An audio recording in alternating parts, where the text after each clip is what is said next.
കോൺഗ്രസ് രാഷ്ട്രീയത്തിൽ കഴിഞ്ഞ കുറച്ചു ദിവസമായി പ്രധാന ചർച്ചാ വിഷയം ശശി തരൂരാണ്. അദ്ദേഹം കേരളത്തിൽ ഒട്ടാകെ ഒരു സന്ദർശനം പൂർത്തിയാക്കി കഴിഞ്ഞു. ആദ്യത്തെ മലബാർ സന്ദർശനത്തിൽ തന്നെ ഇസ്ലാം മത നേതാക്കളുമായി അദ്ദേഹം കൂടിക്കാഴ്ച നടത്തിയിരുന്നു. പിന്നീട് മധ്യ കേരളത്തിലേക്ക് വന്നിരുന്നു. അവിടെ ക്രിസ്തീയ സഭാ നേതാക്കളുമായി, അതോടൊപ്പം തന്നെ NSS ജനറൽ സെക്രട്ടറി സുകുമാരൻ നായരുമൊക്കെയായി അദ്ദേഹം ചർച്ചകൾ നടത്തി. ഇപ്പോഴിതാ തരൂരിൻ്റെ രണ്ടാം മലബാർ സന്ദർശനം എന്ന് തന്നെ നമുക്ക് വിശേഷിപ്പിക്കാൻ സാധിക്കും.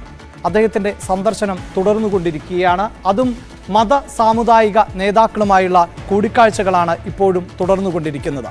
കഴിഞ്ഞ ദിവസം ഉൾപ്പെടെ ശശി തരൂർ സൂചിപ്പിച്ചത് ഇത് താൻ അങ്ങോട്ടേക്ക് പോയി കാണുന്നതല്ല, മറിച്ച് താൻ ഏതെങ്കിലുമൊക്കെ പ്രദേശത്ത് എത്തുമ്പോൾ അവിടുത്തെ മത സാമുദായിക നേതാക്കൾ തന്നെ കാണണം എന്ന് പറയുന്നു. അപ്പോഴെങ്ങനെയാണ് ഒഴിവാക്കുക എന്നുള്ളതാണ്. ഇപ്പോൾ സമസ്ത നേതാവ് ജിഫ്രി മുത്തുക്കോയ തങ്ങളുമായി ശശി തരൂർ കൂടിക്കാഴ്ച നടത്തുകയാണ്. വിശദാംശങ്ങളുമായി വിനേഷ് കുമാറാണ് ചേരുന്നത്. വിനേഷ്, കൂടിക്കാഴ്ച പൂർത്തിയായോ?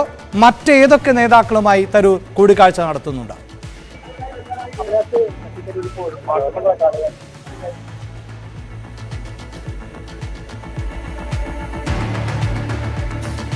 ശശി തരൂരിൻ്റെ മലബാർ സന്ദർശനം തുടരുകയാണ്. അദ്ദേഹം മത സാമുദായിക നേതാക്കളുമായുള്ള കൂടിക്കാഴ്ചകൾ നടത്തിക്കൊണ്ടിരിക്കുന്നു. ഇപ്പോൾ സമസ്ത നേതാവ് ജിഫ്രി മുത്തുക്കോയ തങ്ങളുമായുള്ള കൂടിക്കാഴ്ചയാണ് പുരോഗമിക്കുന്നത്. കോൺഗ്രസ് രാഷ്ട്രീയത്തിൽ ശശി തരൂരിൻ്റെ ഈ ഇടപെടലും കൂടിക്കാഴ്ചകളുമൊക്കെ സജീവ ചർച്ചയാണ്.